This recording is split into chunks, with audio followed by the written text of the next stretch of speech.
আজকের এই চমৎকার অনুষ্ঠানের সম্মানিত সভাপতি,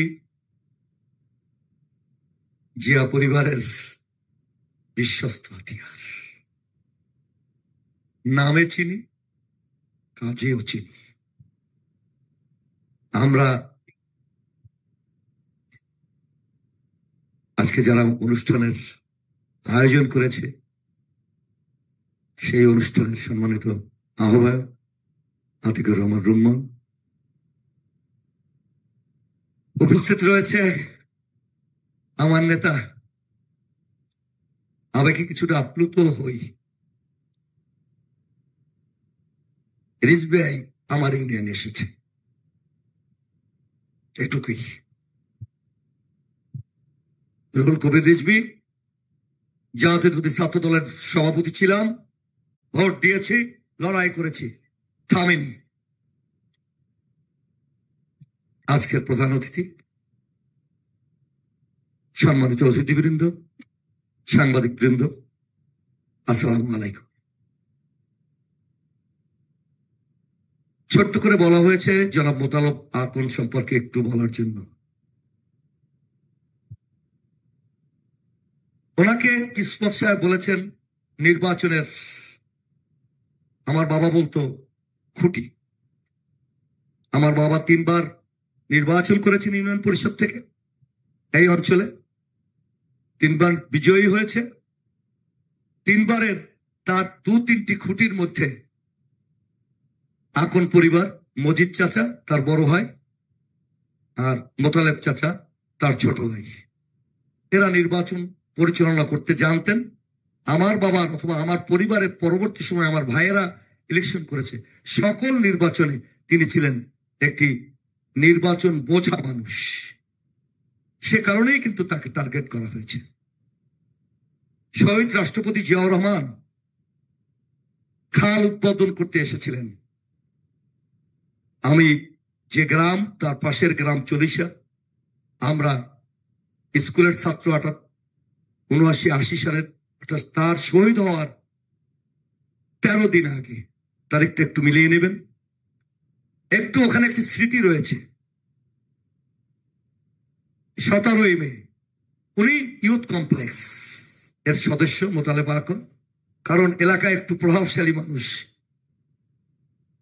সরকারি কর্মকর্তার পাশে যারা এলাকা থেকে দাঁড়িয়েছে তার মধ্যে মোতালেব আকন পিরোজপুর কলেজ থেকে পাশ করা সদ্য মানুষ, ইউথ কমপ্লেক্সের সাথে সম্পৃক্ত, তিনিও ছিলেন। শহীদ রাষ্ট্রপতি জিয়াউর রহমান খালটি উদ্বোধন করতে গিয়ে, নেতা, আমার স্মৃতি হলো 500 গজ অর্থাৎ আধা কিলোমিটার আলমবিরি ফ্যাক্টরি, আমার পিতার বিড়ি ফ্যাক্টরি, আমরা কিন্তু খাল খনন করেছিলাম। আমিও কিন্তু খাল খননের শ্রমিক। হঠাৎ করে যেটাকে আমরা হ্যান্ডেল বলি, খালটির পানি চালু করার জন্য তিনি পাওয়ার পাম্পটি হ্যান্ডেল থেকে স্টার্ট করলেন, শহীদ জিয়ার পায়ে এখানে লেগেছিলেন, একটু রক্তাক্ত হয়েছে, সরকারি মেশিনারি যা হয়েছে তার মধ্যে থেকে ওটি আর মানুষ খুব একটা জানেনি। তারপর থেকে সে বিএনপির সাথে জড়িত, এই অঞ্চলের লড়াই সংগ্রামে তিনি কিন্তু তার পরিবারকে সুশিক্ষায় শিক্ষিত করেছেন। তার ছেলে আপনার ক্যাম্পাসে, মাননীয় প্রধান অতিথি, আপনার ক্যাম্পাস রাজশাহী বিশ্ববিদ্যালয় থেকে অনার্স ফিনান্সে অনার্স মাস্টার্স করে ঢাকায় চাকরি করেন। তার মেয়েটি ডিগ্রি পাশ করে, মাস্টার্স করে তিনি প্রতিযোগিতামূলক পরীক্ষায় অর্থাৎ 111 এর মধ্যে তিনি প্রাইমারি শিক্ষক হয়েছেন। তার ছোটটি সাব্বির, যিনি বিভিন্ন সময় আমাদের সাথে যোগাযোগ ছিল, সাব্বির তিনি গোপালগঞ্জের বিশ্ববিদ্যালয় থেকে অনার্স করে মাস্টার্সের মনে হয় সম্ভবত শেষ পর্যায়ে, জামাই সমাজ কল্যাণ অফিসার। সেই থেকে মোতালেব চাচা বলে ডাকি আমি। আমার যে চাচা ঢাকা বিশ্ববিদ্যালয় থেকে পাশ করছেন, তারই সমসাময়িক বা তার সাথী, এই অঞ্চলের বিএনপিতে ব্যাপক ভূমিকা রেখেছেন। তিনি যেমন যুব কমপ্লেক্সের বাইরে অনেকেই দল ছেড়ে চলে গেছে, মোতালেব আকন সদর থানায় একটি প্রতিষ্ঠান হিসেবে আবির্ভূত হয়েছিল। প্রতিটি ইউনিয়নের, প্রতিটি মাননীয় প্রধান অতিথি আপনি নিশ্চয়ই জানেন যে গ্রামগঞ্জের ধনী বলা হয় যাদের জমি আছে, উনি একজন জমিদার মানুষ। আয়ের উৎস জমি, নেশায়, এবং সবচেয়ে বড় ব্যাপার হলো রাজনীতির নেশায় পিরোজপুর শহরের যে বড় একটি কাপড়ের দোকান ছিল, একসময় এরশাদ আমলে তা বিলীন হয়ে গেছে। এটি তার রাজনীতিতে সময় দিতে দিতে ছেলের সন্তানরা কেউই বড় ছিল না। ভাই, ছোট ভাই রাজ্জাক আমার সাথে ছাত্রদল করত, এখন স্কুল শিক্ষক। তিনি বিভিন্ন সময় পিরোজপুরের এখান থেকে রিক্সা ভরে, স্কুটার ভরে, এক সময় ট্রলার বা নৌকা ভরে, এবং ম্যাডাম যেদিন এই অঞ্চলে আসে এর থেকে মঠবাড়ি গিয়েছেন, তখন একটি বিরোধী দলের আমলে, এরশাদের আমলে আমরা একটা নৌ র্যালি করেছিলাম। আমার নেতৃত্বে আমি, আমাদের ব্যক্তিগত স্পিড বোট ছিল সেটা থেকে, এবং ম্যাডাম খুব খুশি হয়েছিল। তখন অনেকগুলো ট্রলার এই অঞ্চলের স্কুল কলেজ, আমার বাবা যেগুলো প্রতিষ্ঠা করেছে অথবা অন্য যা আছে আমাদের আশেপাশের প্রভাবে, সবাই ওই নৌ লেরিতে অংশগ্রহণ করেছিলেন। সেই লেরির নেতৃত্ব দিয়েছেন আমার চাচা মোতালেব আখন্দ। তার সম্পর্কে বলতে গেলে লড়াই আপোষ কখনো করেনি। এরশাদের আমলে তাকে বারবার, মোহাম্মদ মিলুর সাথে তার একটা ব্যক্তিগত সম্পর্ক ছিল, আমি বলেই ফেলি, সমিতি করতে গিয়ে ধিক্কার দিয়ে বাড়ি থেকে বের করে দিয়েছে। আপনি আমার অগ্রজ সমিতি নিয়ে কথা বলবেন, কিন্তু জাতীয় পার্টি নিয়ে এই বাড়িতে, ওই পুরান বাড়িতে, আকন বাড়িতে কথা বলতে পারবেন না। তিনি লজ্জায় আমাদের বাড়ি গিয়ে উপস্থিত হয়েছেন, কারণ ওটা ছিল সবাই কমন বাড়ি। তাহলে এই দৃঢ়তা সবসময় তার ছিল। এমনকি আহত হওয়ার পর তারা কিন্তু আমরা কোনো অর্থনৈতিক তিনি সাপোর্ট কেউ কাছে নেয়নি। তিনি, তার পরিবার, তার ভাই, তার নিজের জমি বিক্রি করেছেন। টোনার কোলা আমাদের চেয়ে এই অঞ্চলের সবচেয়ে একটি সমৃদ্ধ কোলা বলা হয় আর কি, যেটাকে বলা হয় মানে মাঠ, সেই টোনার কোলার একটি 4 বিঘা জমি তিনি বিক্রি করে দিয়েছেন। তবুও তিনি কারো কাছে কোনো সাহায্য নেবে না, এটি তিনি পণ করেছেন। এরকম একটি রাজনৈতিক কর্মী দীর্ঘদিন লড়াই সংগ্রাম করেছে। এরশাদ বিরোধী আন্দোলনে আমরা যখন এই অঞ্চলে পালিয়ে, আমি কিসমত সহ, লাবলু সহ, জাতীয়তাবাদী ছাত্র দলের মূল ঘাঁটিটা এই অঞ্চলে ছিল। যেহেতু আমার বাড়ি, আমার বাবা চেয়ারম্যান বা অন্য অন্য ইত্যাদি ইত্যাদি, আমরা কিন্তু এ বাড়িতে বহুবার আমরা খেয়েছি। তার পুরান বাড়ি যেটাকে বলা হয়, সেখানে খেয়েছি, এখানে এসেছি। এই চড়াঙের ডাব জাতীয়তাবাদী ছাত্র দলের জন্য বরাদ্দ ছিল।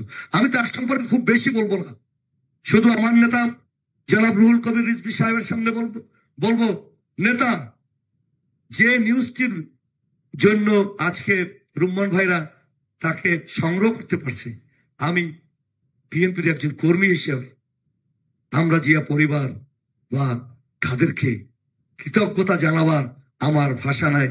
আপনাদের কাছে রুম্মান ভাই, আপনাদের কাছে আমরা এই অঞ্চলের বিএনপি, জেলার বিএনপি, এবং আমরা যারা 1978 সাল থেকে জাতীয়তাবাদী ছাত্র দলে শহীদ রাষ্ট্রপতি জিয়াউর রহমানের হাত ধরে সেই জিয়ানগরে একজন সাংস্কৃতিক কর্মী হিসাবে শুরু করেছি, আজ পর্যন্ত আছি। সকলের প্রতি, এবং আপনি যে আপনার নেতা, আপনার শিষ্যরা এখানে কিন্তু নেতৃত্ব দিচ্ছে, আপনিও সফল নেতা। আমি আবারও আবেগে আপ্লুত হচ্ছি। রিজভী ভাই আমার এলাকায় এসেছে। ধন্যবাদ সকলকে। ভালো থাকুন, সুস্থ থাকুন। আর আমার ওখানে রিজভী ভাইকে আনতে পারলে আমি খুশি হতাম। সবাইকে শুভেচ্ছা। ধন্যবাদ আলমগীর হোসেন ভাইকে। সম্মানিত উপস্থিতি এবং সাংবাদিক বৃন্দ, আপনারা জানেন আমরা বিএনপি পরিবার বর্তমানে একটি সাহসের নাম, আস্থার নাম এবং মানবিকতার নাম। আমরা সাধারণত সারা বাংলাদেশে আমাদের আজকের যিনি মধ্যমণি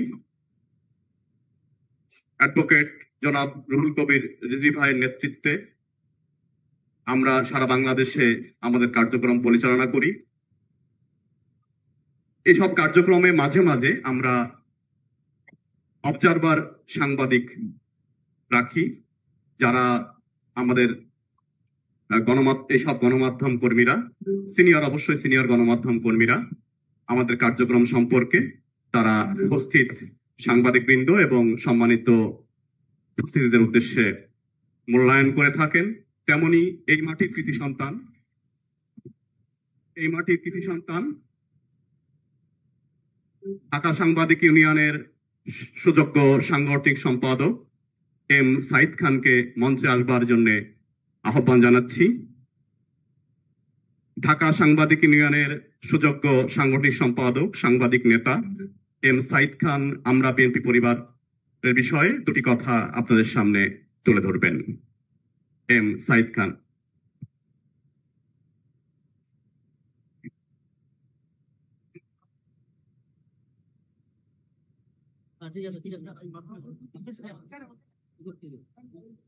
বিসমিল্লাহির রহমানির রহিম। আজকে আমার সত্যিই ভালো লাগছে। আজকে একজন বিএনপির নিবেদিত প্রাণ এবং ত্যাগী কর্মীর তার মনোবাসনা পূর্ণ হচ্ছে। এটি সত্যি আবেগের, আনন্দের এবং অনেক বেশি গর্বেরও। এই শহরে আমিও একজন ছাত্র দলের কর্মী ছিলাম এক সময়ে।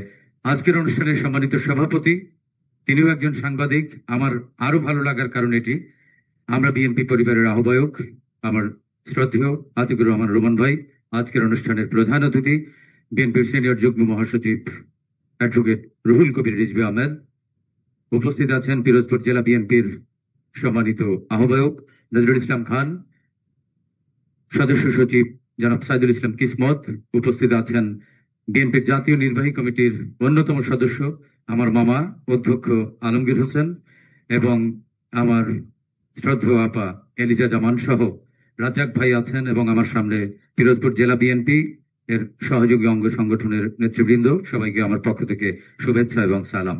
আমি একেবারেই 30 সেকেন্ড কথা বলবো। মোতালেব আকন, তিনি আমার একটু আত্মীয় হন। আমি ওনাকে ছোটবেলা থেকেই চিনি, জানি, এবং আমাদের দুই পরিবারের এক ধরনের আসা যাওয়া ছিল।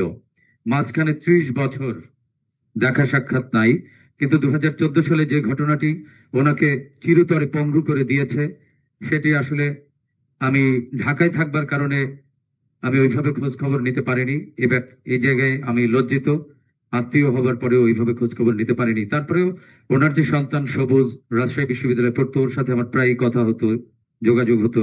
ওর ছোট বোন আছে সাথী, ওকে আমি একেবারে ছোট 2 বছর বয়সে দেখেছি, এরপরে আর দেখা হয়নি। নানান সময় খোঁজ খবর নিত। এবং আমি যখন এই পূজার আগে একবার পিরোজপুরে আসি, তখন এই মোতালেব আকন, উনি আমার মামা হন। তো আমি দেশ টিভির যে জেলা প্রতিনিধি আছে জালিসকে বললাম যে ওনার অবস্থা কি, ওনার একটু খোঁজ খবর নাও, একটা স্টোরি করো। তো আমি দেখলাম জালিস স্টোরি করেছে। আমি আরো 2-1 সাংবাদিককে বলেছিলাম, সবাই করেনি। তবে জালিসের এই ছোট্ট সংবাদটি ওনার বিশাল পাওয়া, এক জীবনের শ্রেষ্ঠ পাওয়া, যে পূর্ণতা পাবে, সেটি আমার এক ধরনের বিশ্বাস ছিল। এবং আমরা বিএনপি পরিবার সেই কাজটি করে পিরোজপুরবাসীকে ঋণী করেছে, পিরোজপুরবাসীকে ধন্য করেছেন। কারণ আজকে যারা মঞ্চে বসে আছেন, অ্যাডভোকেট রুহুল কবির রিজভী আহমেদ, আতিকুর রহমান রুমন এবং আমার বন্ধুবর জাতীয় প্রেস ক্লাবের ব্যবস্থাপনা কমিটির সদস্য সাংবাদিক জাহিদুল ইসলাম রনি, এরা যে আমার এই মাটিতে আসবেন, ওনাদের পা পড়বেন, সেটি আমার বিশ্বাস ছিল না। সেই জায়গা থেকে পিরোজপুরবাসীর পক্ষ থেকে ওনাদের আমরা বিএনপি পরিবার এবং বিএনপির সিনিয়র যুগ্ম মহাসচিব অ্যাডভোকেট রুহুল কবির রিজভী আহমেদকে পিরোজপুরবাসীর পক্ষ থেকে কৃতজ্ঞতা জানাই। এবং একই সঙ্গে বিএনপির ভারপ্রাপ্ত চেয়ারম্যান জনাব তারেক রহমান, ওনার প্রতিও কৃতজ্ঞতা প্রকাশ করছি যে তিনি আমাদের বাংলাদেশ জাতীয়তাবাদী দলের একজন নিবেদিত প্রাণ কর্মী মোতালেব আকনের খবর নিয়েছেন। এই জন্য এই দলের প্রতি আমি বিশ্বাস করি আজকের পর থেকে পিরোজপুরের এই মাটিতে বিএনপির যে ঘাঁটি, সেই যাত্রা, নবযাত্রা শুরু হবে। এবং বিএনপি যে শুধু রাজনৈতিকভাবে রাজনীতি করে না, সামাজিক দায়বদ্ধতা, সামাজিক সম্প্রীতি এবং সুসময় যেমনি কর্মীদেরকে রাজনৈতিকভাবে তারা রাজনৈতিক কর্মকাণ্ডে ব্যবহার করেন, তেমনি কর্মীদের দুঃসময়েও কর্মীদের পাশে থাকেন, সেটি প্রমাণ হলো। এবং আমরা বিএনপি পরিবারের প্রতি আবারও পিরোজপুরবাসীর পক্ষ থেকে কৃতজ্ঞতা জানিয়ে আমি আমার বক্তব্য শেষ করছি। সবাই ভালো থাকুন, সুস্থ থাকুন। বাংলাদেশ জিন্দাবাদ, শহীদ জিয়া অমর হোক, দেশনেত্রী বেগম খালেদা জিয়া জিন্দাবাদ, তারেক রহমান জিন্দাবাদ। ধন্যবাদ। ঢাকা সাংবাদিক ইউনিয়নের সাংগঠনিক সম্পাদক হাফিজ আল আসাদ সাইদ খানকে। এ পর্যায়ে যারাই বক্তব্য দেবেন অনুগ্রহপূর্বক সংক্ষিপ্ত বক্তব্য দিবেন। আমাদের আজকের সেই কাঙ্ক্ষিত মানুষ, বাংলাদেশ জাতীয়তাবাদী দল বিএনপির ভারপ্রাপ্ত চেয়ারম্যান ও আমরা বিএনপি পরিবারের প্রধান পৃষ্ঠপোষক জনাব তারেক রহমান কিছুক্ষণের মধ্যেই আমাদের সঙ্গে সংযুক্ত হবেন এবং জনাব মোতাল্লেব আখনের সঙ্গে সেই কাঙ্ক্ষিত সাক্ষাৎ করবেন। এ পর্যায়ে বক্তব্য দিবেন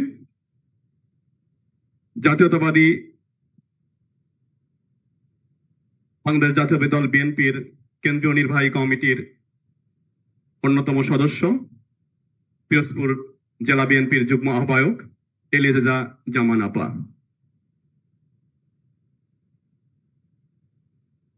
বিসমিল্লাহির রহমানির রহিম। আমি খুব বক্তৃতা দেব না, দুই একটি কথা বলবো। আজকের এই একটি সুন্দর এবং আমাদের পিরোজপুরবাসীর যে একটি আনন্দের দিন, যে আমরা আজকে মহান নেতা একটি চেয়ারম্যান সাহেবকে আমাদের মোতালেব ভাইয়ের মাধ্যমে দেখতে পাবো। সেই সবার সম্মানিত সভাপতি, আমার খুব প্রিয় এবং খুবই দুর্দিনের একজন ব্যক্তি, ভাই রুম্মান, এই আন্দোলনের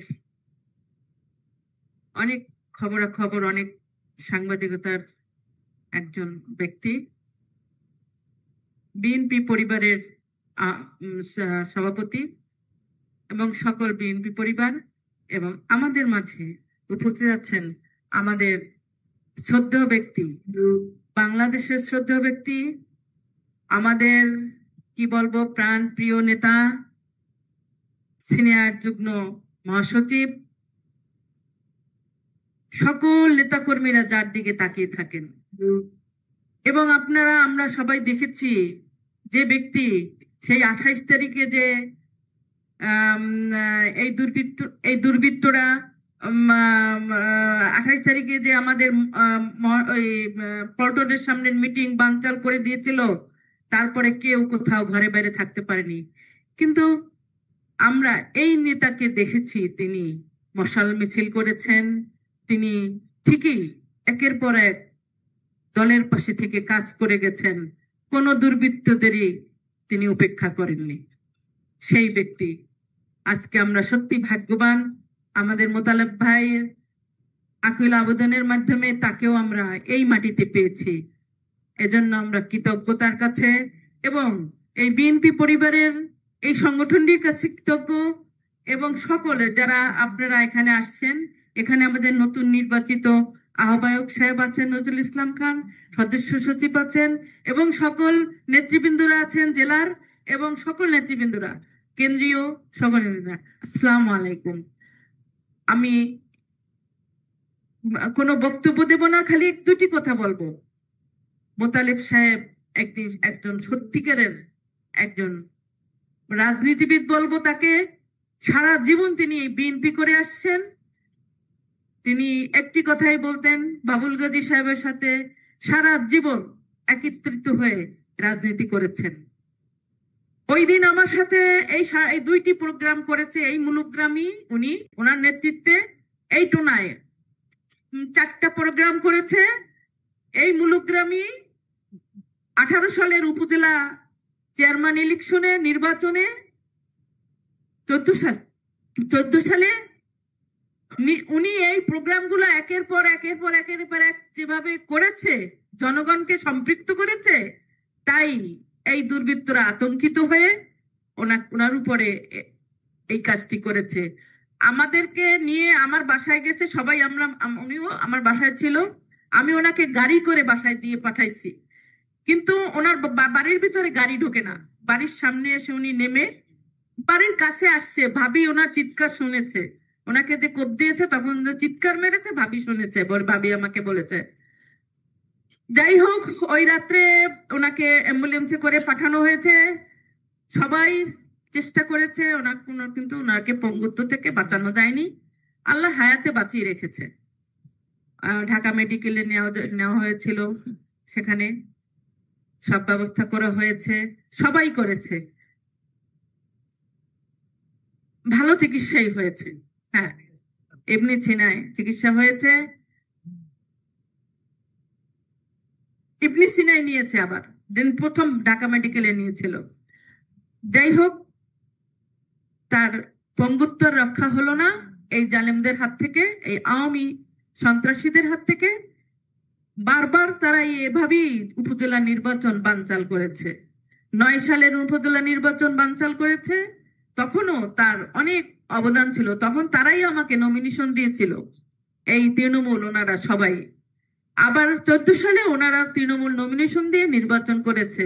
একদম বিএনপির ঘাঁটি, এ জায়গাটাই হলো বিএনপির জন্য তারা কাজ করতে, যে আজকে পঙ্গুত্ব, এটা শুধু এখানে না, সারা বাংলাদেশে। তো মহান নেতার কাছে যিনি ভোটের অধিকার, গণতন্ত্রের অধিকার এবং বৈষম্যের অধিকার প্রতিষ্ঠিত করেছে, আমাদের মহান নেতা অ্যাক্টিং চেয়ারম্যান সাহেব তারেক রহমান সাহেব, সারা বাংলাদেশকে এক করে যিনি নিরস্ত্র হাতে, মানুষ যুদ্ধ করে অস্ত্র হাতে, তিনি নিরস্ত্র হাতে তিনি যুদ্ধ সফল হয়েছেন। বাংলাদেশ থেকে জালেমদের তাড়িয়েছেন, হাসিনাকে পালিয়ে যেতে বাধ্য করেছেন।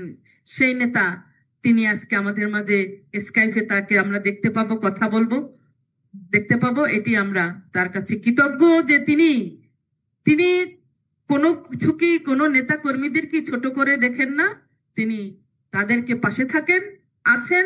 এরকম অনেক পরিবারের। এই বলে আমার বক্তব্য শেষ করছি। আল্লাহ হাফেজ। দেশনেত্রী বেগম খালেদা জিয়া জিন্দাবাদ, তারেক রহমান জিন্দাবাদ, শহীদ জি অমর হোক।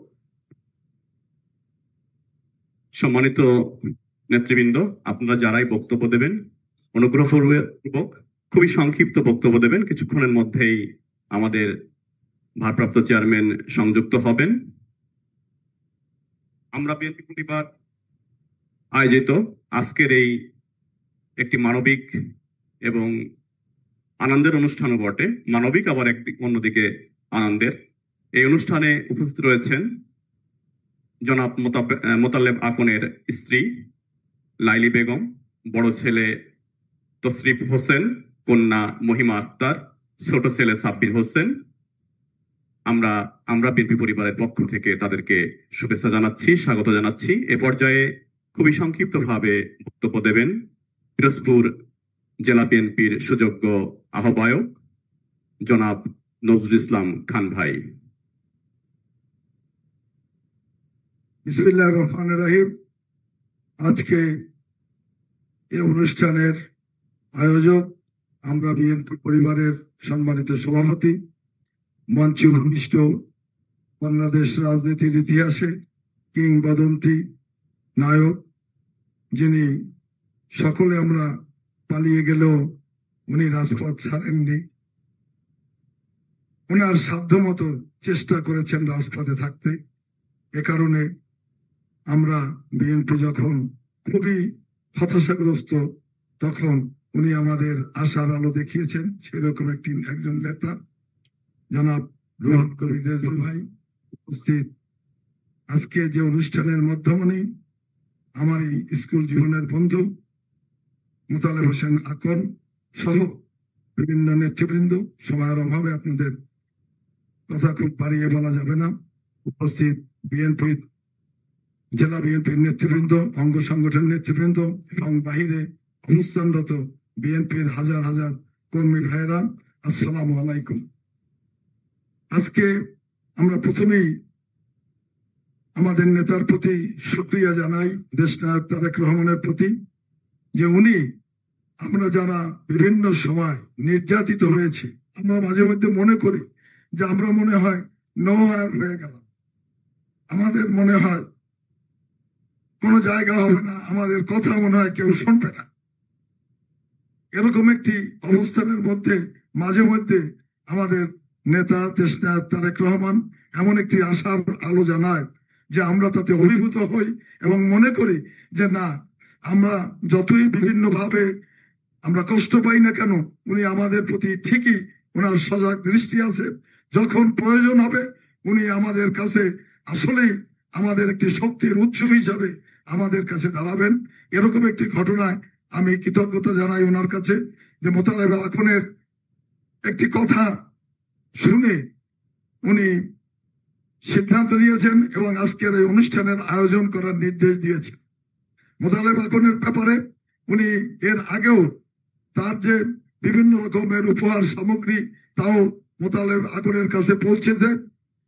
কাজেই আমরা ওনাকে ধন্যবাদ জানাই এ কারণে যে উনি এরকম ভাবে আমাদের কাছে থাকবেন এবং যারা এই দলের জন্য যতটুকু পরিশ্রম করেছেন তাদের বিনিময় উনি পুঙ্খানুপুঙ্খ দেবেন এই আশা রেখে আজকে এখানে যারা উপস্থিত আছেন সকলকে ধন্যবাদ জানাই। সাথে সাথে শুধু একটি কথা বলবো যে মোতালেব আখন সাহেব যখন মামলা করেননি তখন আমি অনেকবারই ওনাকে আমি উদ্বুদ্ধ করেছি যে তুমি মামলা করো না কেন। তখন উনি বিভিন্ন সীমাবদ্ধতার কথা আমাকে বলেছে, বিভিন্ন অসহযোগিতার কথা বলেছে, যা আমাকে কষ্ট দিয়েছে। কিন্তু আমি যেহেতু পিরোজপুরে অতটা ভূমিকা রাখি নাই, এ কারণে আমি ওনার পাশে দাঁড়াতে পারি নাই।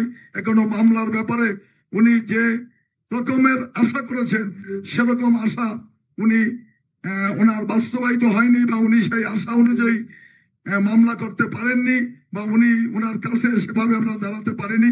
এজন্য মোতালেবের কাছে পিরোজপুর জেলা বিএনপির পক্ষ থেকে আমরা অত্যন্ত সম্মানের সহিত আমরা নতি স্বীকার করি যে উনি ওনার সমস্যার কথা নিজেই সমাধান করার জন্য দেশ নায়ক তারেক রহমানের দৃষ্টি আকর্ষণ করেছেন, উনি তার সুফল পেয়েছেন।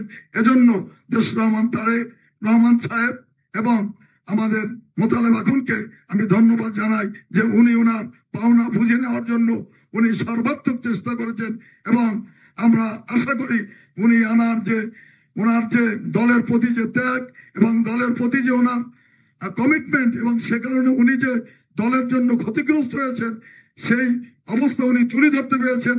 আমরা কিছু দেই বা না দেই কিন্তু উনি ওনার বক্তব্য বলতে পারছেন। এজন্য আমি ওনার এই সাহসী ভূমিকার জন্য ওনার প্রতি কৃতজ্ঞতা জানিয়ে ওনার এই সাহসের মূল্যায়ন করে আমি আমার বক্তব্য শেষ করছি। ধন্যবাদ জেলা বিএনপির সম্মানিত আহ্বায়ক নজরুল ইসলাম খান ভাইকে।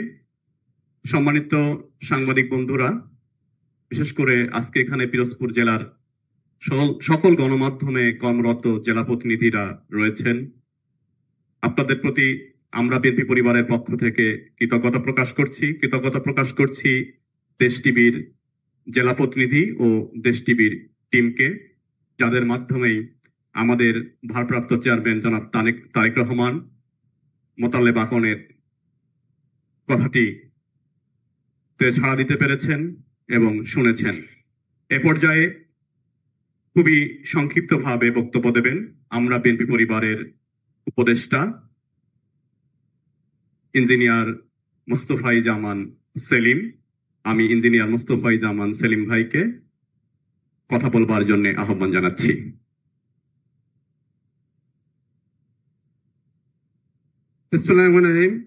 সম্মানিত উপস্থিতি, আমি কাউকে অ্যাড্রেস করছি না কারণ আমাদের সময় খুব কম। সবাইকে আসসালামু আলাইকুম।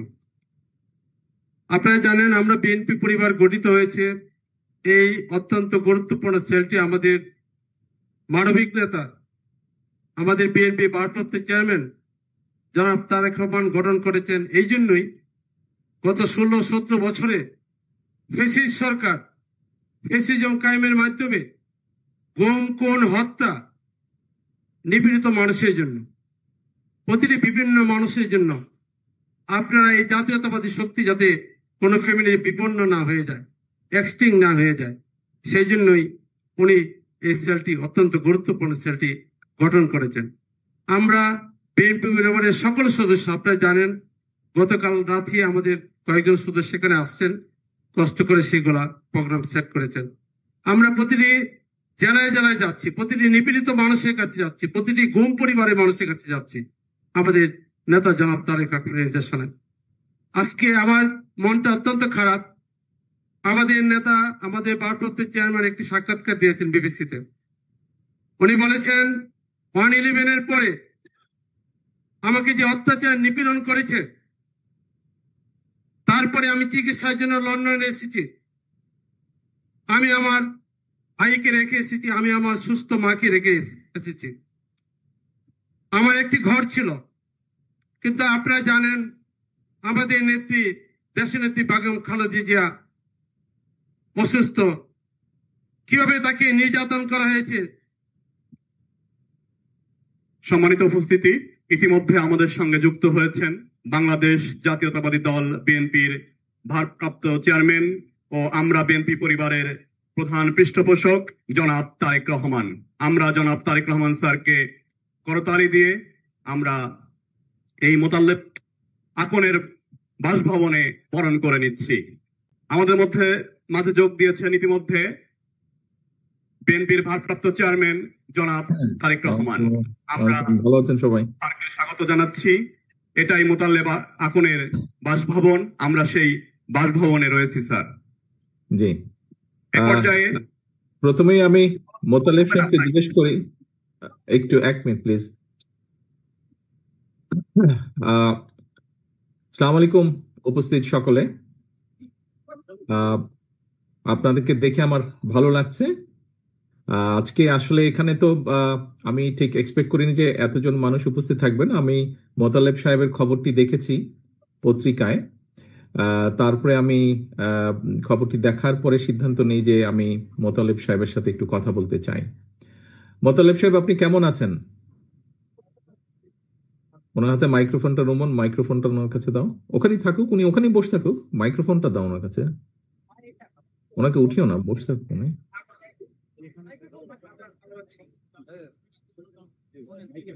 আসসালামু আলাইকুম। আসসালামু আলাইকুম। আপনার শরীর কেমন? এখন শরীর, এই 2 দিন আগে যা শরীর আমার খারাপ ছিল, আজকে আমি আর খারাপ নাই। আমি মনে হয় যেন ভগবান ফিরে পাইছি। আমি খুব ভালো আছি, খুব ভালো আছি, খুব ভালো আছি। আলহামদুলিল্লাহ, ধন্যবাদ। ধন্যবাদ। আপনার বাসায় এখানে তো বোধহয় আপনার ছেলে সহ পরিবারের সবাই আছেন, ভাবিও বোধহয় আছেন, সবাই ভালো আছেন? এই আমার ছোট ছেলে। আচ্ছা, আসসালামু আলাইকুম। সাব্বির হোসেন।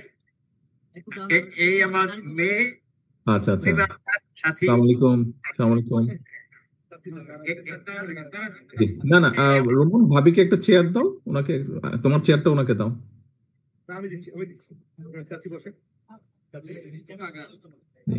আপনারা ভালো আছেন?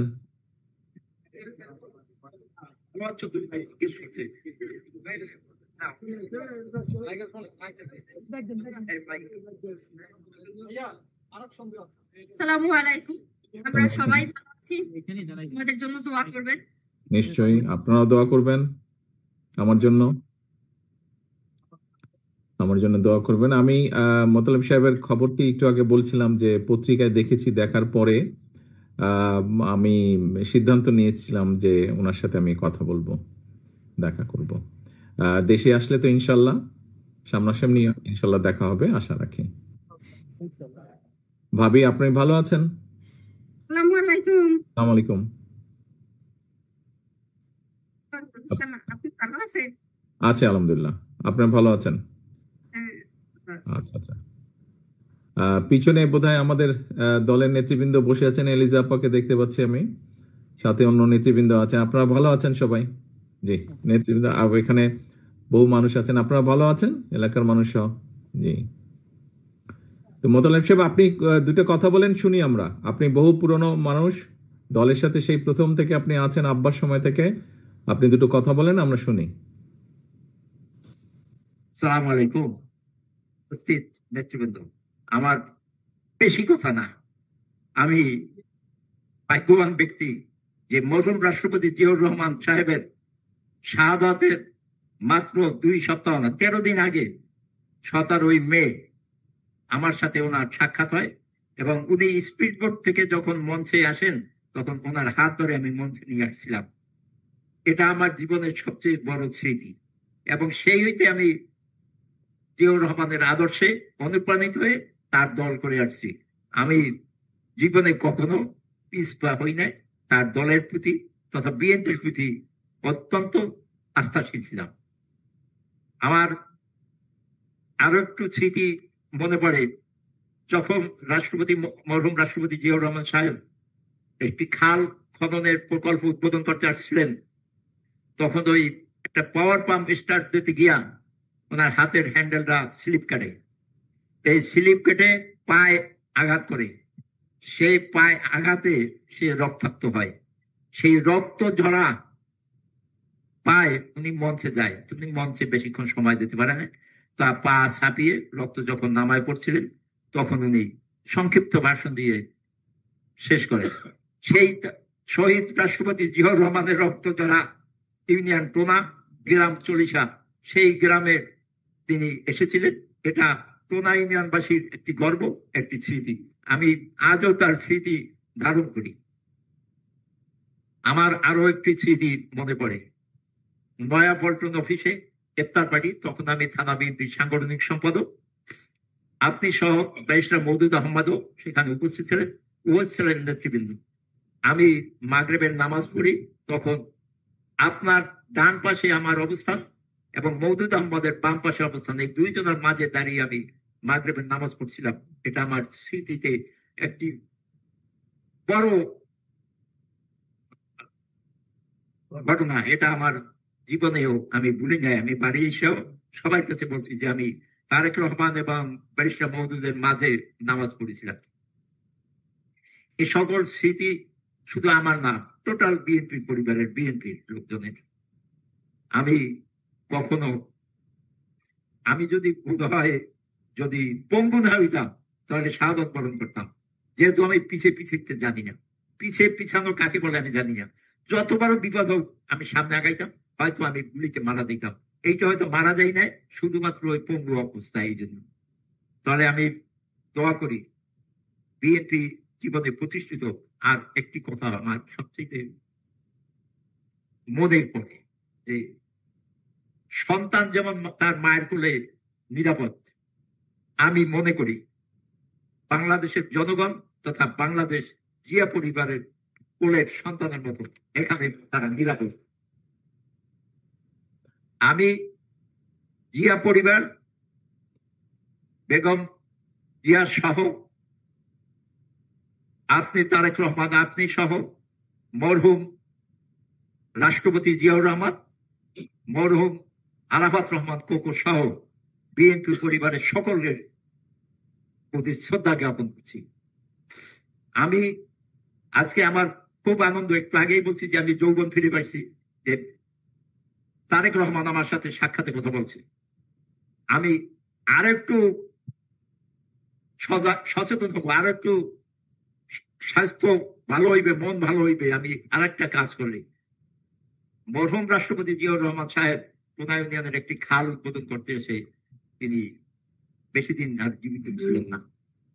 আমি চাবো টোনা ইউনিয়নের এমন একটি খাল, জিয়ার আদর্শের সৈনিক, জিয়া আদর্শের, জিয়া পরিবারের অন্যতম সদস্য, দেশের ভবিষ্যৎ কান্ডারি তারেক রহমান, তিনি টোনা ইউনিয়নে একটি খাল বা একটি রাস্তা এবং একটি প্রকল্প উদ্বোধন করবেন, যার আমি আবার তাকে গাড়ির থেকে হাত ধরে নামাবো। এইটা হয়েছে আমার জীবনের আরেকটি পাওনা। ইনশাল্লাহ, ইনশাল্লাহ। স্পিড বোট ছিল, স্পিড বোটে উঠেছি, এখন স্পিড বোট লাগে না, গাড়ি আসে। আমি যেন এই জনাব তারেক রহমানের হাত ধরে গাড়ির থেকে নিচে নামাইতে পারি। আল্লাহ আমাকে সেই তৌফিক দান করুন ইনশাআল্লাহ। আর সর্বোপরি আপনার কাছে আমার বিনীত আবেদন, আমার তো শেষ জীবন, অপরাহ্ন আমার, আমি সর্বোচ্চ চেষ্টা করি আমার সন্তানদের লেখাপড়ার জন্য। আমি খুব সলভেন্ট, আলমগীর একটু আগে বলছে আমি ধনী পরিবারের। হ্যাঁ, ধনী না হইলেও আমি গরিব না। আমার এই 3টা ছেলে মেয়ে, বড় ছেলেটা রাজশাহী ইউনিভার্সিটি থেকে finance and banking A honours masters করছে, মেয়েটা খুলনা থেকে ইংলিশে অনার্স মাস্টার্স করছে, ছোট ছেলেটা গোপালগঞ্জ ইউনিভার্সিটি থেকে আইআর এ অনার্স মাস্টার্স করছে।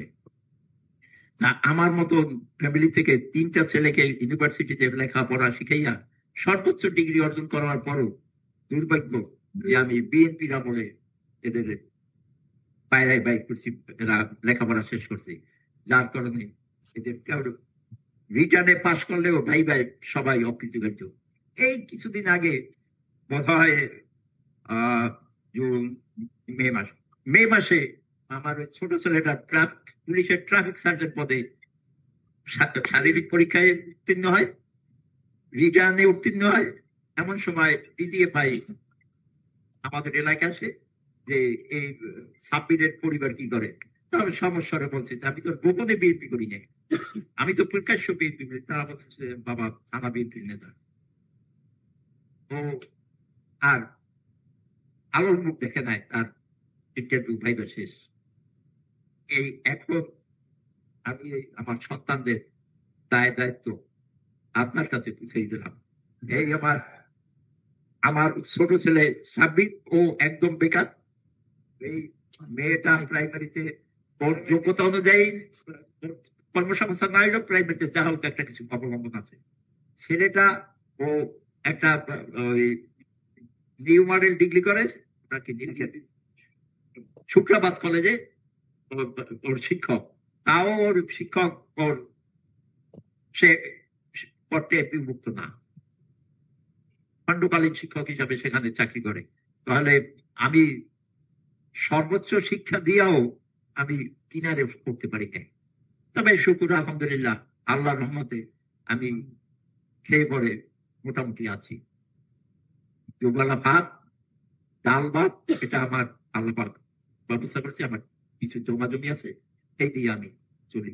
এটাই আমার শেষ ইচ্ছা। আমি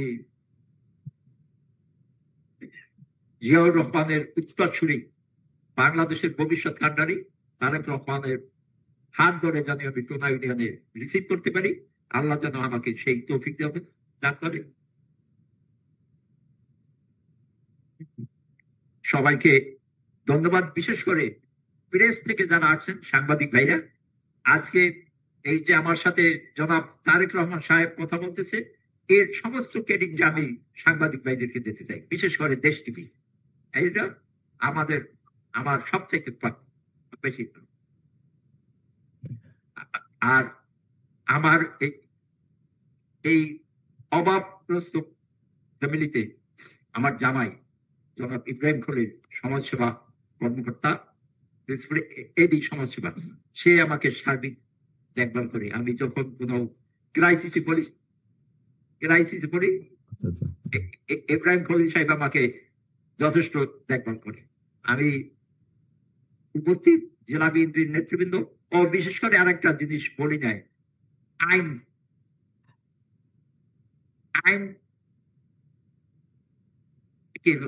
আইনজীবী ফোরাম, যেটা পিরোজপুরের আইনজীবী ফোরাম,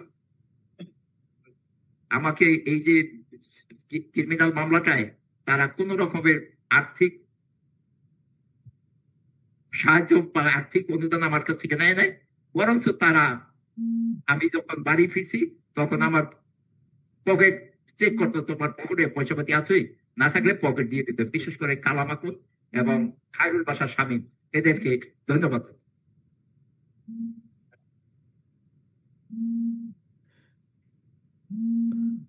আর প্রতি বছর ঈদ উল ফিতরে আপনার দেয়া একটি ঈদ কার্ড এবং ঈদ উল ফিতরে একটা ঈদ কার্ড এবং তার সাথে একটা গিফট, একটি খাম পাই।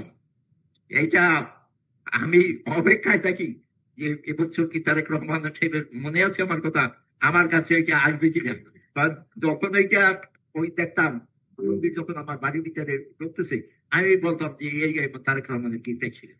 এই যে তারেক রহমানের গিফটটা, এটাকে আমি মনে করি 2-5 হাজার টাকা না, এটা আমার বিরাট শক্তি।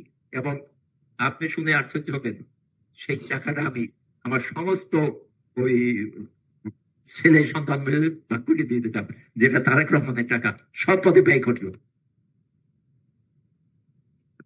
মোতালেব সাহেব, আপনি তো আব্বার সময় থেকে যেহেতু রাজনীতি করেছেন, ওনার সাথে আপনি রাজনীতি করেছেন, আম্মার সাথেও আপনি রাজনীতি করেছেন। আমি চাই, যেহেতু আপনি বিএনপির জন্মলগ্ন থেকে এই দলের সাথে আছেন, আপনি সরাসরি শহীদ রাষ্ট্রপতি জিয়া রহমানকে দেখেছেন, কথা বলেছেন, ওনার সাথে কাজ করেছেন। আপনি সরাসরি দেশনেত্রী খালেদা জিয়ার সাথে কথা বলেছেন, কাজ করেছেন, রাজনীতি করেছেন, আন্দোলন সংগ্রামে মাঠে ছিলেন। বিএনপিতে এখনো যে কজন মুরব্বী নেতৃবৃন্দ আছেন, বেঁচে আছেন যারা, তাদের মধ্যে আপনি একজন, সেটি কেন্দ্রীয় পর্যায়ে হোক, সেটি জেলা পর্যায়েই হোক। আমি চাই আপনি শুধু পিরোজপুরের যারা বিএনপি সহ সকল অঙ্গ সহযোগী সংগঠন নেতা কর্মী যারা আছে, শুধু তাদের জন্য নয়, সমগ্র বাংলাদেশে বিএনপির যত নেতাকর্মী আছে, অঙ্গ সহযোগী সংগঠনের যত নেতাকর্মী আছে, সকলের উদ্দেশ্যে খুব সংক্ষেপে বলেন যে আগামী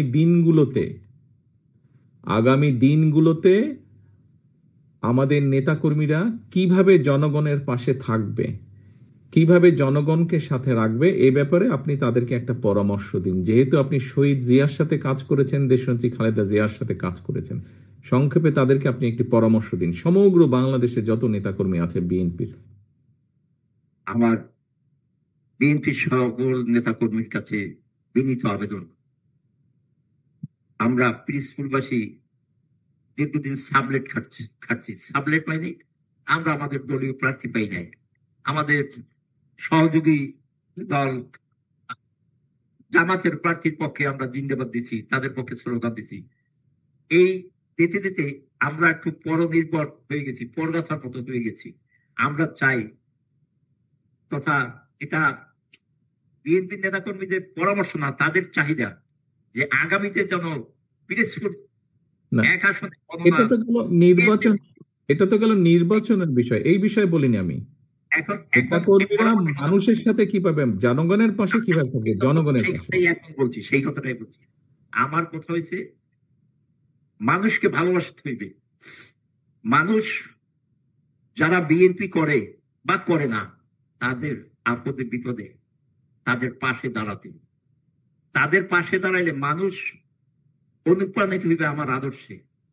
আমার সৎ বা নিষ্ঠার সহিত যদি কাজ করি, আমি যদি লুটপাট চাঁদাবাজি থেকে নিজেকে দূরত্বে রাখতে পারি এবং তাদেরকে অনুপ্রাণিত করতে পারি যে চাঁদাবাজি লুটপাট এই সম্পত্তি স্থায়ী না, স্থায়ী হয়েছে চরিত্র।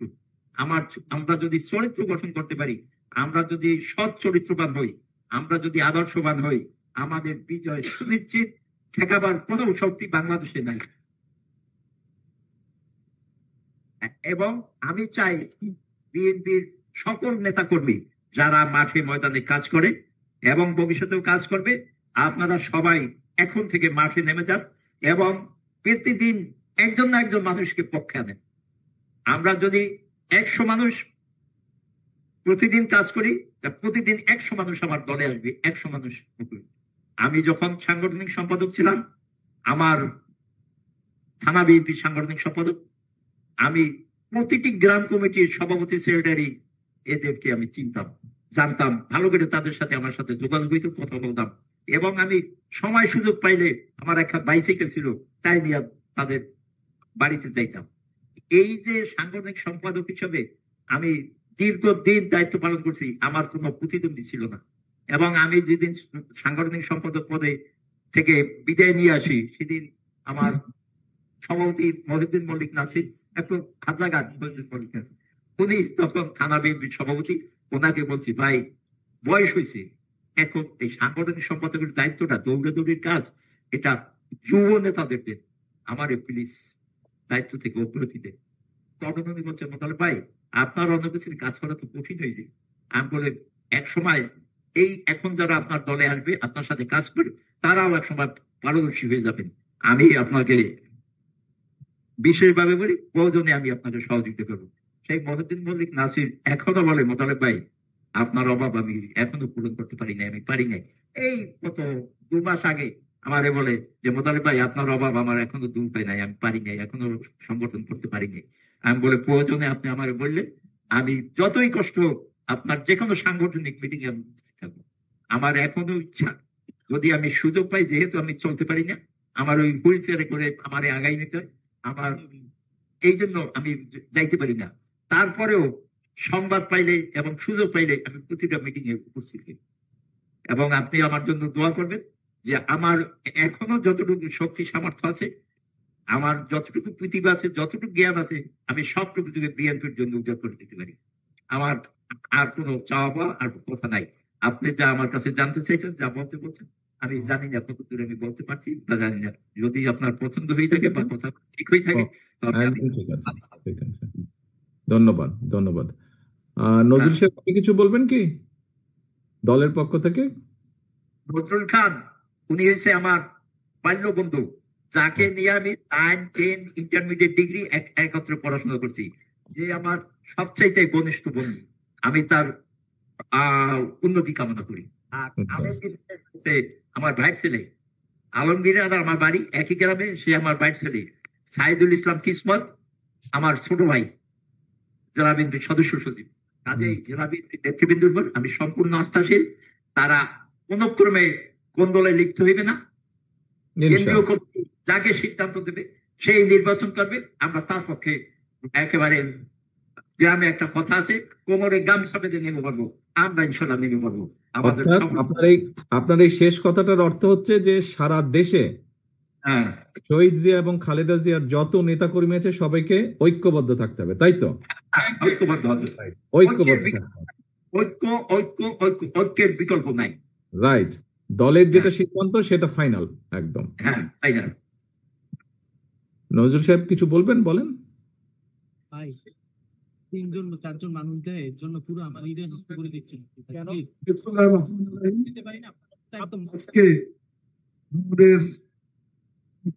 সবচেয়ে আশার দিন যে আমরা যখন বিএনপি করতে গিয়ে 17 বছর অনেক জুলুম নির্যাতনের শিকার হয়েছি, অনেকভাবে আমরা হতোদ্যম হয়েছি যে আমাদের কাছে মনে হয় কেউ নাই।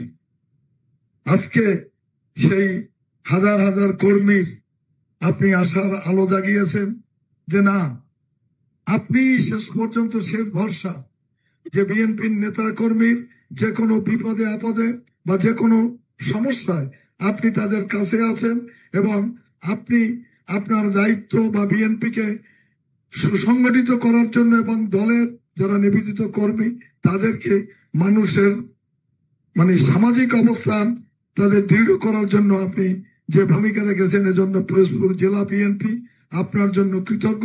আমরা হয়তো মোতালেবের অনেক কষ্ট ছিল, অনেক কষ্ট আছে যা আমরা পূরণ করতে পারি নাই, তবে আমরা আমাদের সাধ্যমতো চেষ্টা করেছি। ওনার সেই ইচ্ছা যে ছেলেদের বা মেয়েদের যে সুশিক্ষা বা যে অবস্থা আছে চাচ্ছে উনি, সেটা আমরা চেষ্টা করব এবং আপনিও আমাদের সে আশা দিয়েছেন। এ কারণে আপনাদেরকে পিরোজপুর জেলার বিএনপির পক্ষ থেকে ধন্যবাদ জানিয়ে আমার বক্তব্য আমি শেষ করছি। ধন্যবাদ জনাব নজরুল ইসলাম খান ভাইকে।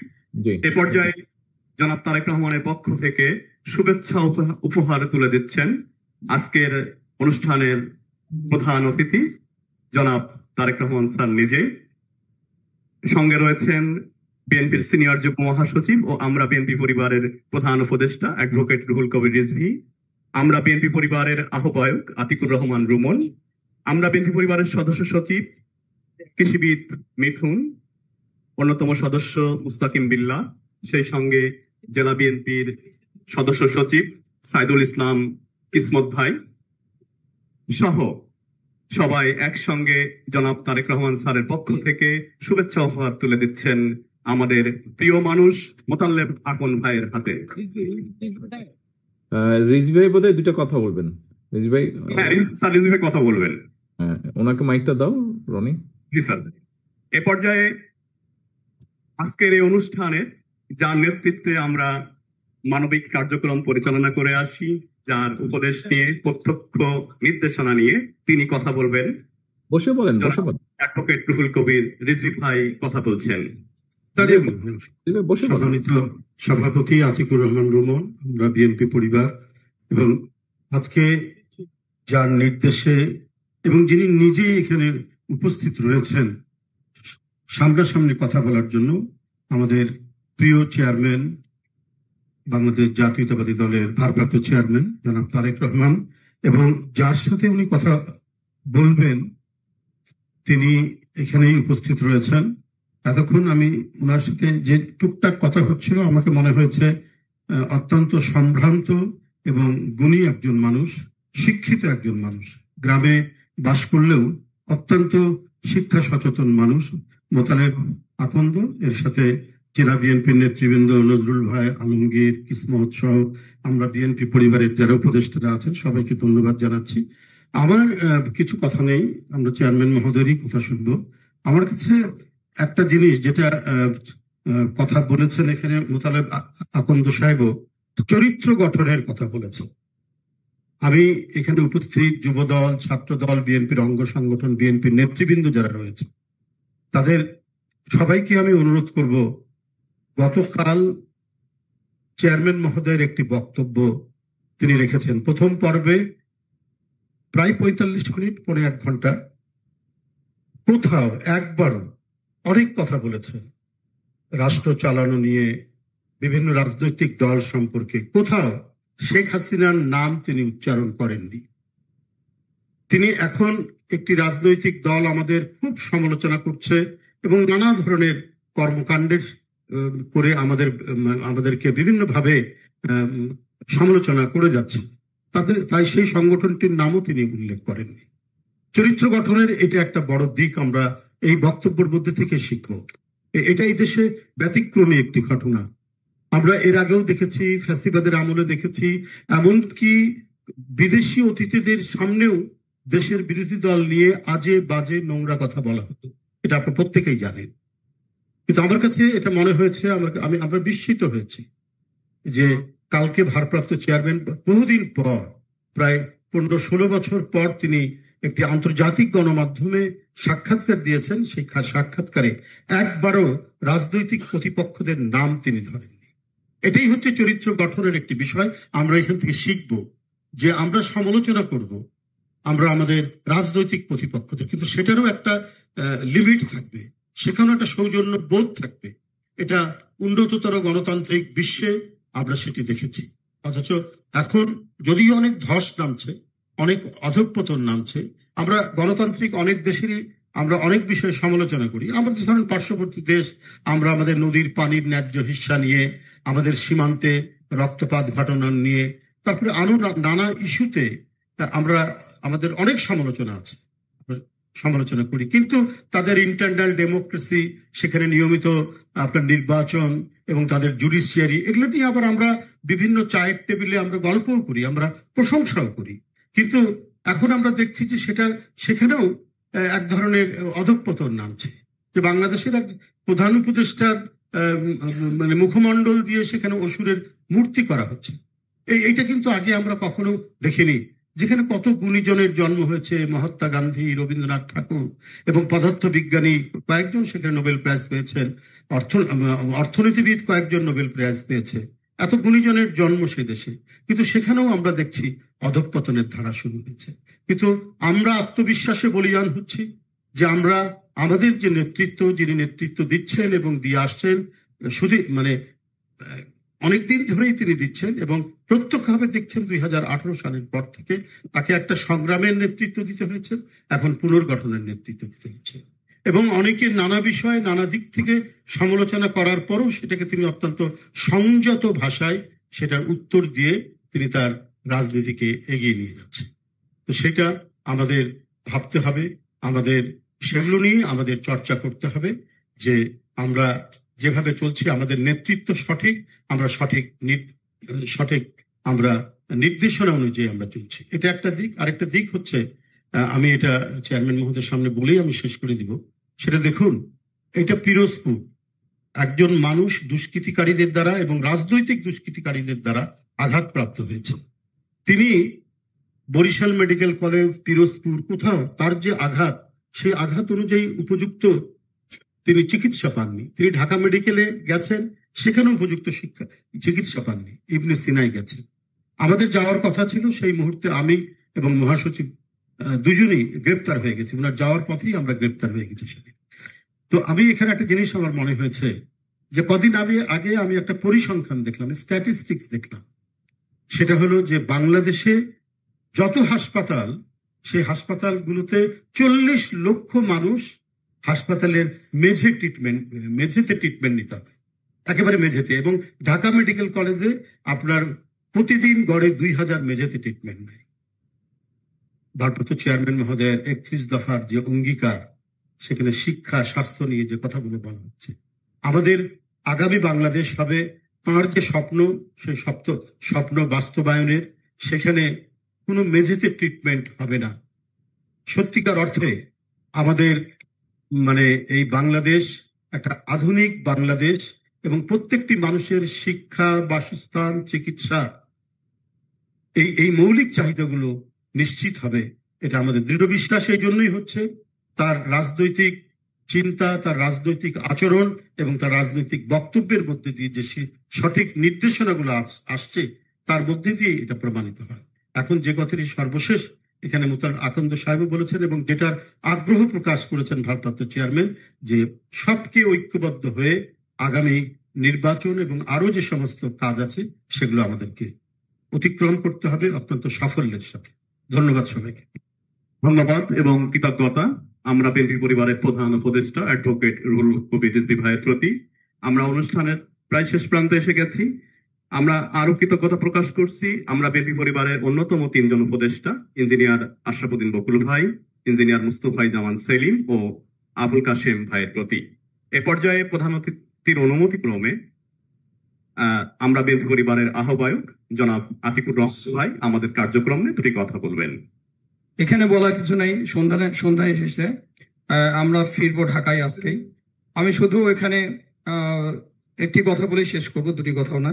সেটা হচ্ছে এইসব নিভৃত অঞ্চলে বিএনপির এরকম একটি প্রবীণ নেতাকে আমরা শ্রদ্ধা জানাতে পারি, জনাব তারেক রহমানের পক্ষ থেকে নিজেকে অনেক কৃতজ্ঞ মনে করছি আমরা বিএনপি পরিবার। আমরা আবারও আসবো এবং ওনার সাথে সবসময় থাকবো, সবসময় খোঁজ রাখবো আমার প্রিয় নেতার পক্ষ থেকে। আর কষ্ট করে এখানে সাংবাদিকরা এসেছেন, তাদের প্রতি কৃতজ্ঞ এবং স্থানীয় নেতৃবৃন্দের প্রতি শুভেচ্ছা জানিয়ে আমি আমার সভাপতি বক্তব্য শেষ করছি। আল্লাহ হাফেজ, বাংলাদেশ জিন্দাবাদ। ধন্যবাদ জনাব আতিকুর রহমান রুমন ভাইকে। সম্মানিত সাংবাদিক বৃন্দ, রনি ধন্যবাদ। এত আনুষ্ঠানিকতার প্রয়োজন নেই, এখন হয়তো আমাকেই 2টা কথা বলতে হবে। আনুষ্ঠানিকতা উপস্থিত মুরব্বীবর্গ, উপস্থিত প্রিয় নেতৃবৃন্দ, কর্মী ভাইরা, সামনে উপস্থিত সাংবাদিক ভাইরা সহ এলাকাবাসী ভাইরা যারা উপস্থিত আছেন, আসসালামু আলাইকুম। আসলে আজকে তো আমাদের এখানে ঠিক এভাবে অনুষ্ঠান বা আনুষ্ঠানিকতার কোনো বিষয় ছিল না। অ্যাকচুয়ালি মোতালেব সাহেব উনি পুরনো মানুষ, দলের একজন পুরনো নেতাকে আমি একটু দেখতে চেয়েছি, কথা বলতে চেয়েছি। আপনারা নিশ্চয়ই খেয়াল করেছেন আমি ওনার কাছে একটি কথা বলেছিলাম, জিজ্ঞেস করেছিলাম যে ওনার কি উপদেশ দেশের সকল বিএনপির নেতা কর্মী, শহীদ জিয়া, দেশনেত্রী খালেদা জিয়ার সকল নেতাকর্মীর প্রতি ওনার কি উপদেশ। উনি ওনার অবস্থান থেকে ওনার যতটুকু বক্তব্য উনি উপস্থাপন করেছেন। একই সাথে আমাদের পিরোজপুর জেলার আহ্বায়ক সাহেব নজরুল সাহেব উনি ওনার বক্তব্যে একটি কথা বলেছেন। উনি আমাকে বলেছেন অনুপ্রেরণা। নজরুল সাহেব, বিষয়টি আমি এভাবে দেখি না। আমি অনেকবার বলেছি আমরা রাজনীতি করি, রাজনীতিতে অনুপ্রাণিত হই, আমাদের মূল শক্তি রাজনীতিতে এই দেশের জনগণ।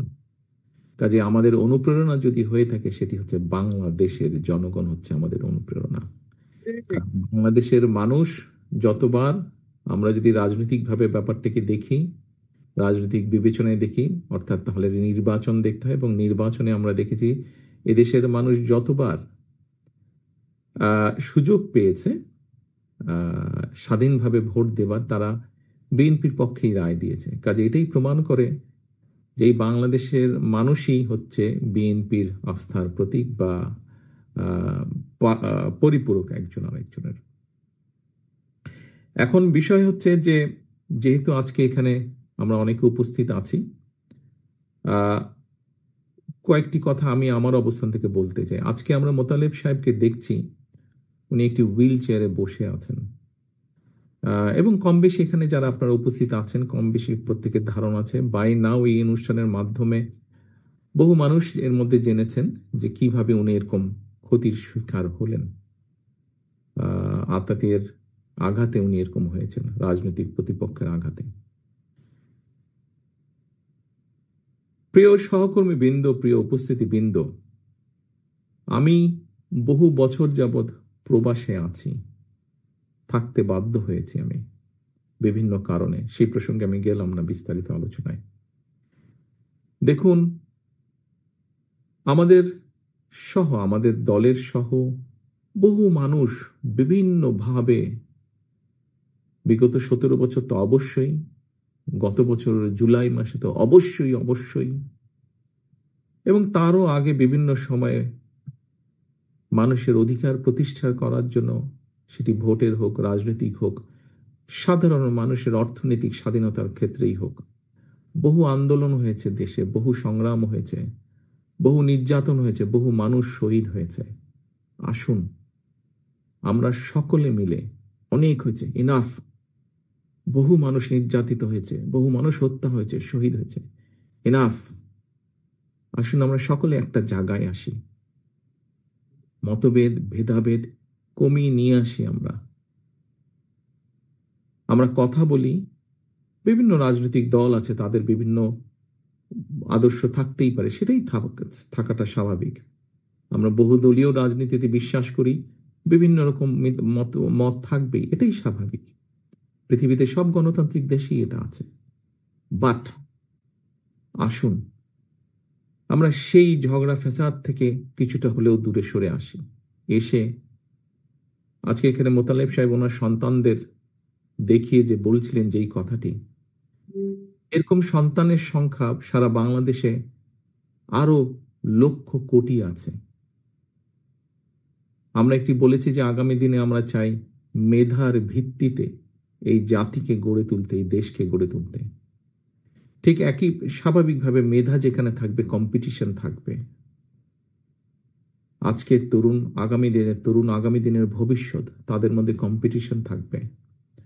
মেধা এক একজনের এক এক রকম হয়, সবাইকে যেমন এক জায়গায় আমরা দিতে পারবো না। মেধার রেসে যে এগিয়ে থাকবে সেই সেখানে যাবে, কিন্তু যারা যেতে পারবে না তাদেরকেও আমাদের ব্যবস্থা করতে হবে। আমরা সে লক্ষ্যেই আগামী দিনে বাংলাদেশের লক্ষ কোটি তরুণ যারা আছে, নারী পুরুষ যারা আছে, প্রত্যেকে যাতে মিনিমাম ভাবে বেঁচে থাকার যুদ্ধে টিকে থাকতে পারে, সেইভাবে আমরা পরিকল্পনাগুলো গ্রহণ করছি। যাতে মোতালেব সাহেবের পরিবারে যেমন সন্তানরা এখনো সকলে ব্যবস্থা করতে পারেনি, কিন্তু ভবিষ্যতে যাতে এই সন্তানেরা কোনো না কোনোভাবে নিজের সৎ পথে উপার্জনের ব্যবস্থা করে নিতে পারে, আমরা আমাদের পরিকল্পনাগুলোকে সেভাবে সাজাতে চাচ্ছি। একজন রাজনৈতিক কর্মী হিসাবে আমি যেরকম আমার দলের পরিকল্পনা তৈরি করছি কিভাবে আগামী দিনের তরুণ প্রজন্মকে বিভিন্নভাবে কর্মসংস্থানের ব্যবস্থা করব, আমি যেমন আমার দলের রাজনৈতিক কর্মী হিসাবে পরিকল্পনা করছি, তৈরি করছি কিভাবে আগামী দিনে, একটু আগে রিজভী ভাই যেটা বললেন, লক্ষ লক্ষ মানুষ এই দেশের হাসপাতালের মেঝেতে শুয়ে থাকে, যাতে এইটিকে ধীরে ধীরে এই চিত্রের পরিবর্তন করা যায়, মানুষের কাছে যাতে মিনিমাম হলো একটু ভালো চিকিৎসা ব্যবস্থা পৌঁছে দেওয়া যায়, সেই পরিকল্পনা গ্রহণ করছি। বাংলাদেশ কৃষি নির্ভর দেশ, লক্ষ কোটি কৃষক বিভিন্ন সময় বিভিন্ন প্রাকৃতিক দুর্যোগ সহ বিভিন্ন সমস্যার ভিতর দিয়ে তাদেরকে যেতে হয়, তারপরেও তারা হাল ছেড়ে দেননি। তারা মাঠে আছেন, কৃষিকাজ করছে বলেনি বাংলাদেশের 20 কোটি মানুষ খেয়ে পড়ে বেঁচে আছে। এই কৃষকদের পাশে কিভাবে দাঁড়ানো যায়?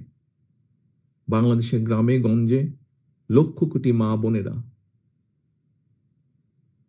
তাদেরকে কিভাবে আরেকটু স্বাবলম্বী করে গড়ে তোলা যায়, তাদেরকে কিভাবে আরেকটু অর্থনৈতিকভাবে শিক্ষার আলোকে গড়ে তোলা যায়, সেই পরিকল্পনা আমরা গ্রহণ করছি। প্রিয় সহকর্মীবৃন্দ, প্রিয় উপস্থিতিবৃন্দ, আসুন, অনেক হয়েছে আন্দোলন, অনেক হয়েছে স্লোগান, অনেক হয়েছে মিছিল, অনেক হয়েছে মিটিং। এবার আসুন আমরা কম্পিটিশন করি দেশের মানুষের যে মৌলিক সমস্যাগুলো আছে, যা প্রতিদিন আমাকে, আপনাকে, প্রত্যেকটা মানুষকে যা ছুঁয়ে যায় জীবন যুদ্ধে বেঁচে থাকার জন্য, সেই সমস্যাগুলো কতটুকু একটু একটু করে কতটুকু আমরা কমিয়ে আনতে পারি, একটু একটু করে কতটুকু আমরা মানুষকে স্বস্তি দিতে পারি। আসুন আমরা কম্পিটিশন করি সেই পরিকল্পনাগুলো গ্রহণ করার জন্য। এবং শুধু গ্রহণ না, দেশের জনগণ যাদেরকে সুযোগ দিবে তারা যেন একটু একটু করে সেই পরিকল্পনাগুলো বাস্তবায়িত করতে পারে। এই হোক আমাদের আগামী দিনের রাজনীতি, এই হোক আমাদের আগামী দিনের বাংলাদেশ এবং বাংলাদেশের মানুষের জন্য রাজনীতি, যাতে ভবিষ্যতে রাজনৈতিক মতপার্থক্য থাকতেই পারে, কিন্তু তার জন্য একজন মানুষকে শারীরিকভাবে আঘাত করতে যাতে না হয়, আঘাতপ্রাপ্ত যাতে না হন। এটাই হোক আমাদের বাংলাদেশের আগামী দিনের রাজনীতি। প্রিয় উপস্থিতিবৃন্দ, প্রিয় সাংবাদিক ভাইরা, আপনাদের মাধ্যমে আমি সারা বাংলাদেশে আমার দলের যত নেতাকর্মী আছে, সারা বাংলাদেশের যত গণতান্ত্রিক মানুষ আছেন, সবার কাছে আমার এই কথাগুলো পৌঁছে দিতে চাই। পরিশেষে আমি আল্লাহর দরবারে দোয়া করি আপনারা সকলে ভালো থাকুন। মোতাল্লি সাহেব, আপনাকে আল্লাহ যতটুকু সম্ভব সুস্থতা দান করুন এবং আসুন আগামী দিনে আমরা বাংলাদেশের মানুষের, যেহেতু এখানে আমরা প্রায় প্রত্যেকটা মানুষ বাংলাদেশ জাতীয়তাবাদী দলের রাজনীতির সাথে জড়িত, প্রতিটা মানুষ আমরা যাতে নিজেদেরকে বাংলাদেশের মানুষের কল্যাণে, দেশের ভালোর জন্য নিয়োজিত করতে পারি আল্লাহর কাছে, সেই রহমত চেয়ে আমার বক্তব্য শেষ করছি। আল্লাহ হাফেজ। বাংলাদেশ জিন্দাবাদ, বাংলাদেশ জাতীয়তাবাদী দল জিন্দাবাদ। ধন্যবাদ এবং কৃতজ্ঞতা মাননীয় ভারপ্রাপ্ত চেয়ারম্যান জনাব তারেক রহমান স্যারের প্রতি। আমরা বিএনপি পরিবারের মাধ্যমে এই আমাদের সংগঠনকে এই সুযোগটি দেওয়ার জন্য মোতালেব আপনার প্রতিও কৃতজ্ঞতা যে আমাদেরকে অতিথি হিসেবে উনি ওনার বাসভবনে বরণ করে নিয়েছেন। একই সঙ্গে প্রধান অতিথির অনুমতিক্রমে আজকের এই সাক্ষাৎ অনুষ্ঠান এখানেই শেষ করছি।